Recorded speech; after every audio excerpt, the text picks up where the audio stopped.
At 124 pounds, he has a kickboxing record of 7 wins, 5 losses, and 1 draw, with 5 of those wins by knockout. He is the ISKA's 6th world-ranked bantamweight contender. Welcome, please, David Diquollo.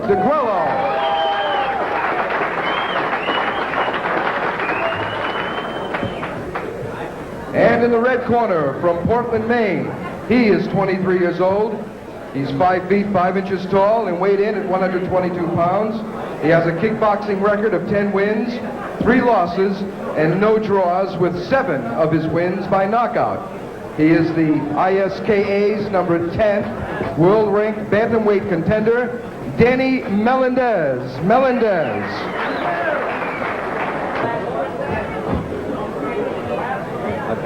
Fighters in the center. Okay, here's referee Ronnie Masis with the instructions. Fighters, remember, 8 minimum kicks per round. When I say break, we break clean. If anything besides the fighter's feet touch the ground, you must stop the attack. Let's have a good, clean 5 rounds. Good luck to both you gentlemen. We'll start on the line. And we are ready for round 1. Bow. Face each other. Bow. Ready? Fight! Melendez has got blue pants with the black stripe. Diquollo has blue pants with white and red.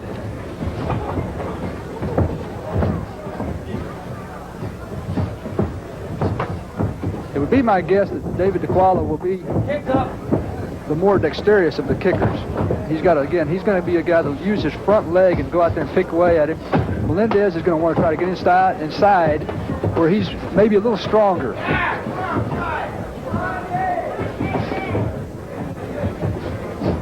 Well, here we are, first round, about 30 seconds into it. John, good control exercise with these guys. They're not going crazy here. They're not running out and firing at one another.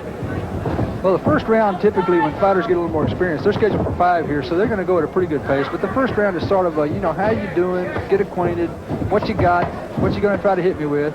Occasionally you'll get, guys that go out and try to bomb away in the first round, but more typically, you guys, especially in this weight division, they'll go out and kind of test it out and see what the fella's got, and then come up and start to turn it up every round. Referee Masis breaking in. Good left-right combination. Shaking up a little bit, too, didn't it? You can see his eyes just kind of think I'll back away from this. He did seem to be hurt just a little bit, but now he seems fine. Good round kick then by Diquollo. Diquollo kind of scoring the cleaner points at this point so far. But Melendez continuing to push inside, try to get inside where he wants to use superior body punching. You can see a little bit of the power evident, and you were saying that Diquollo had the good power. See a little bit of it here so far in this match.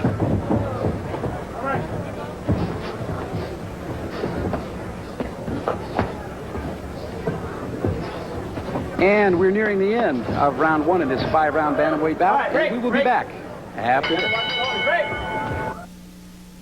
Rhode Island, John, how'd you score that? I had Diquollo winning that round on a real narrow 10-9, based pretty much on that combination, oh, nice round kick again. Sure was. That punching combination.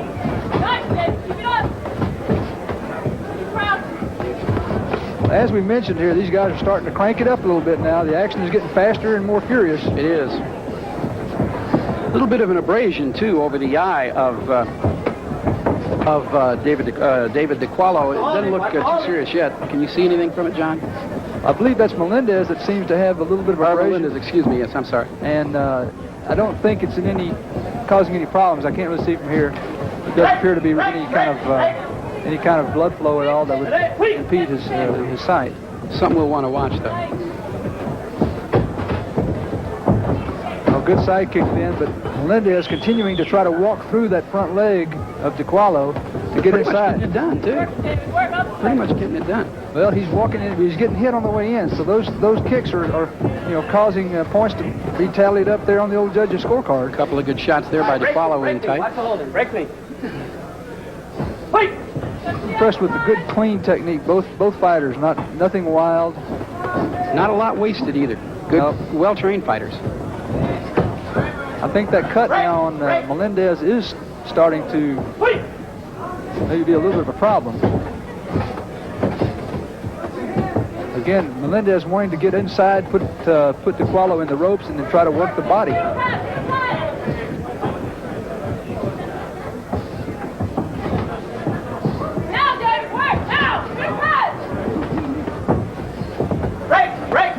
interesting to see as they approach each other. Certainly willing to mix it up, but showing a certain amount of respect for one another too. And we're nearing the end of round 2 in this 5-round bantamweight bout, and we will be right back.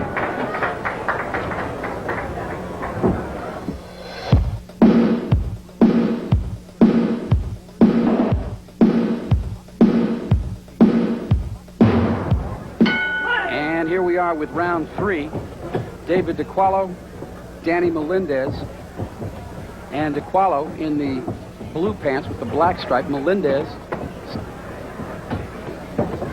with the red and white stripes. John, how do you have it scored so far? Right now, I've got Diquollo ahead by 1 point, 20-19. I gave the second round as an even round. I thought that Melendez was just attempting that spinning hook kick there. I thought Melendez was a little bit more effective in the second round on the inside. But then again, he's walking into that front leg ground kick. And they're starting to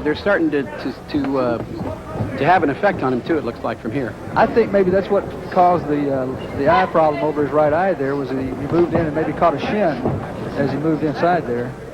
And that eye is beginning to puff just a little bit too, as we can see. But, I think Melendez is making a bit of a mistake in this round in that he seems to be playing back a little bit more, and I think that's where Diquollo would like to see this fight happen, is back at arms and legs length. Yeah, well, of course, that's where he'd have break the most of his power. Ready? Fight! Referee Ron Mace is warning Melendez for pushing his head in or moving in with the forehead, which would constitute a butt and perhaps cause a cut. Melendez got a little puffiness over his left eye as well. Watch the holding, break thing. Fight! Melendez maybe is starting to develop a little bit of respect for Diquollo's power himself because he's not pushing the action. Good right hand. Good right hand. Let's see where this leads to. Watch the holding, break thing. Diquollo seems to be gaining a little bit of confidence as he moves across and takes a little more of the aggressiveness in this round. And holding on well too. He did a good job of getting stunned there and holding on, getting himself a chance to clear his head. Looks like we're beginning to get just a little bit of a trickle of blood in that eye. John, does it? Yeah, the right eye there does seem to be causing some problems. Okay, now we're going to go into Diquollo's corner here. And again, as we told you, Fawn Stevenson is a young lady who is his chief second in the ring there, telling him what he needs to do for this second round. It's Fawn Stevenson. Referee Ronnie Mace is warning that Diquollo has, I think, warning him he missed a kick, if that's what I heard. We have a replay here. Let's take a look at this, John. There's a good right hand in by Diquollo, and I think Diquollo did come up one kick shy in that last round, so he'll be penalized 1 point. Although I had him winning the round 10-9, the point penalty would make it, again, an even fight. And going into the fourth round of a five-round fight in this bantamweight division here, obviously, things get a little tight now. This is a 2-round fight is what we have. It's still a very, very close fight. Diquollo may be up by 1 thin point after 3. Of course, John's scorecard unofficial. We probably ought to say that. Well, we do have the 3 official judges at ringside scoring this fight on a 10-point must. But Diquollo, it surprises me that he missed a kick. He's not a guy that usually has any problem at all hitting his kicks, and in that last round, it appeared that Melendez was maybe taking a little break, maybe taking a rest round. You almost wonder if that's not a function of his corner not keeping him abreast of what his kick total is. Probably he didn't know that he needed the kick. He didn't hear a whole lot of that coming out of the corner. Oh, 2 kicks that missed. Nice hook kick that went over the head. If he'd have landed that one, it could have been all she wrote. Again, up to this point, as we expected, a spirited and a relatively even fight, at least from this vantage point, it looks that way.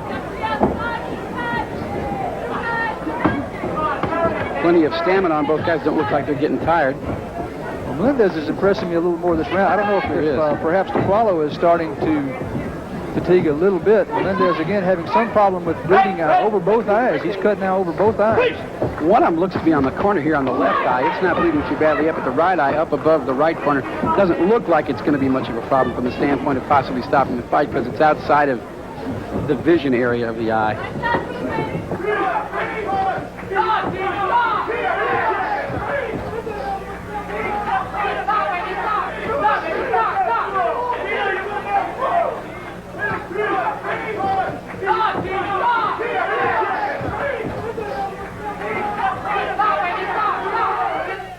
Again, John, does that cut look to you like it's outside the vision eye? It looks like it's outside. Yeah, I don't think it's any problem at all. Okay. And as they go to the ropes, we are now nearing the end of the round, and we will... Good right hand there by Diquollo as we near the end of this fourth round. We'll be back for the fifth right after this. Warwick, Rhode Island, fifth and final round of this 5-round bantamweight bout with David Diquollo, the blue pants with the red and white stripes. Danny Melendez with the blue pants, black stripe. A little bit of a mess here in the corner being cleaned up from some ice and water spill. John, how do you have it scored now going into this last round? I've got Diquollo ahead by two points, 39-37 unofficially. I gave him that last round. He has been the more effective fighter, although he did get penalized at least one round. I think is only one round on missing a kick. So I don't know how many kicks that he missed.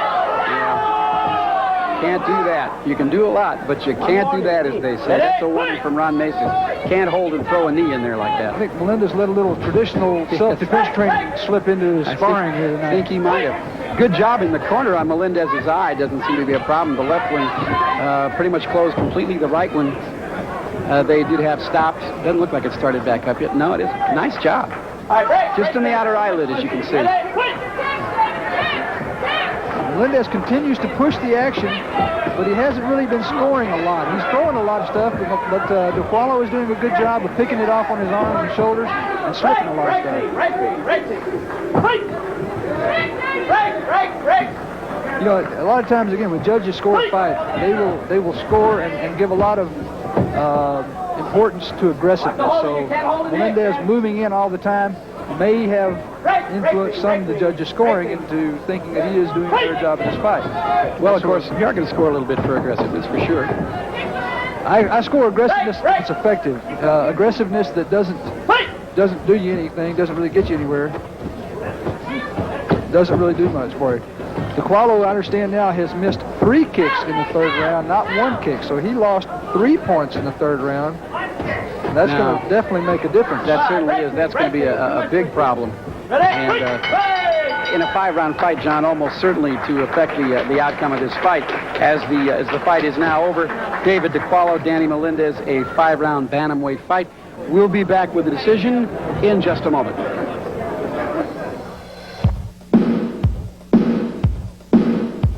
.5. Winner by majority decision, Danny Melendez. Well, there you have it. Danny Melendez, the winner of that fight. And as you say, you had it, I believe, scored 1 point in favor of Diquollo, the losing of the 3 kicks.